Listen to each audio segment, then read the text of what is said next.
Hi అండి. ఈరోజు ఎంతో టేస్టీగా ఉండే నిమ్మకాయ పులిహోర ఎలా ప్రిపేర్ చేసుకోవాలో చూసేద్దాం. పులిహోర ప్రిపేర్ చేసుకోవడానికి మనం ముందుగా అన్నాన్ని వండుకొని దాన్ని చల్లార్చుకోవాలి. ఇలా చల్లార్చిన అన్నంలోకి రుచికి తగినంత సాల్ట్, కొద్దిగా పసుపు, ఒక టేబుల్ స్పూన్ ఆయిల్, కొద్దిగా నిమ్మరసం వేసి అన్నాన్ని బాగా కలుపుకోవాలి.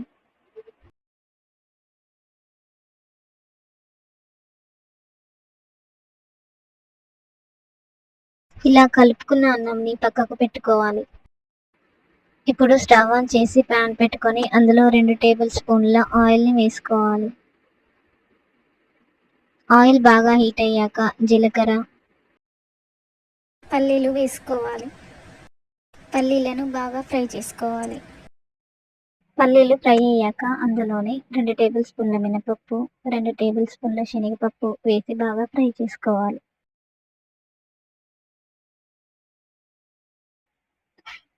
ఇప్పుడు ఇందులోనే ఎండుమిర్చి, పచ్చిమిర్చి, కొద్దిగా కరివేపాకు,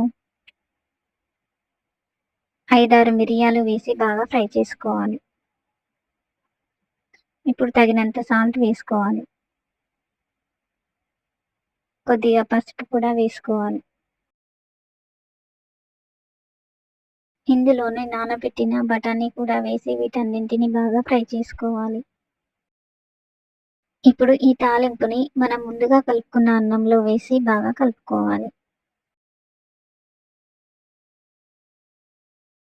తాలింపు మొత్తం అన్నంలో కలిసేలా బాగా కలుపుకోవాలి.